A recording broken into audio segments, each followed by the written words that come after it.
Ladies and gentlemen, the salutatorian of the class of 2012, Ms. Kristin Robbio.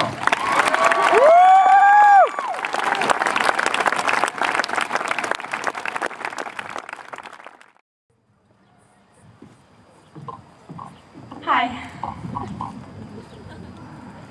Sitting before you are my classmates, the class of 2012, containing some of the most unique people you will ever encounter.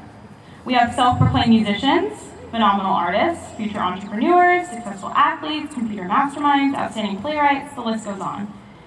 Each and every one of them has worked tremendously hard these past 4 years at Escondido Charter High School and deserves this moment to shine. Being chosen to speak on behalf of them is an honor and privilege, and in these next 8 minutes, I will do my best to communicate to you why the class of 2012 is so special, and why my years at Charter have become a chapter in my life I will never forget. As you all know, our years at Charter have not been easy. The faculty pushed us until the very end, and in retrospect, I'm sure we'll be grateful for that. But underneath of all the academic rigor our school is best known for, there are moments both in and out of the classroom that we will always remember looking back at our high school experience. Freshman year, our first few months were unlike any other classes before or after us.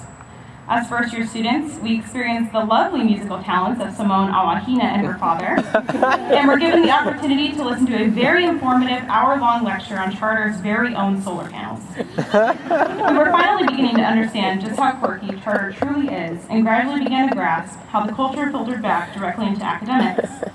Mrs. Brown's Algebra 1 class learned how to take the answers to the homework really slow. Mr. Miller's geography classes discovered that being in deep sneakers did not mean your shoes were too big for you. And Mrs. Jones' core computer class enlightened us that gummy bears in your ears was one of the worst scolds you could possibly receive. But not even Mrs. Jones could prepare us for the year ahead. Sophomore year brought on many more challenges to our class. We were given the task of rightfully exposing Charter to 2 teachers new to the campus, one with absolutely no teaching experience, although an ECHS alumnus. As a class, we taught them about Charter, and in return, they taught us about the core subjects of English and world history.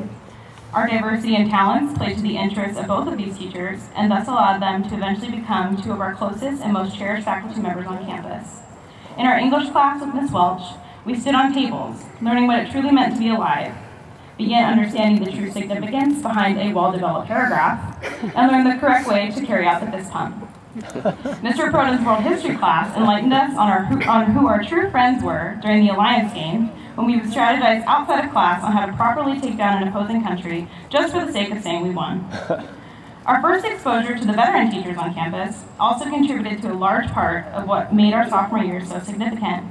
Mr. Enneman's class only began to scratch the surface on who he really is deep down inside, and no, he is not a robot.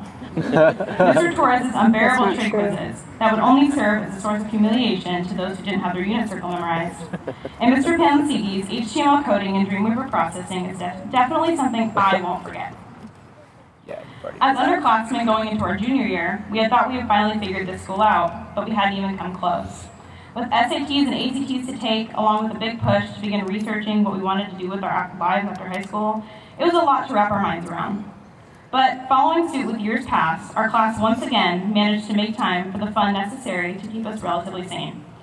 Mr. Enneman's Chemistry 2 honors class began the pie ponding tradition on the Commons, played board games involving exhilarating trips to the synapse, and were enlightened with words of wisdom provided by various beverages.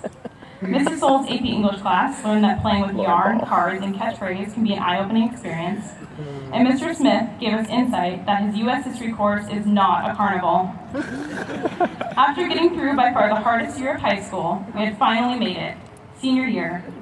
As a class, we initially underestimated the expectations we would be held to during our final year, and we were uneasy about filling in the shoes of the class before us, but we weren't afraid of the obstacles that were ahead. Just as it was when we were freshmen, we were a senior class of many firsts. We made a tradition out of Suspender Fridays. We brought back the Adopt a Freshman event at the beginning of the year, and are officially the first class to be involved in the house system for all 4 years of high school.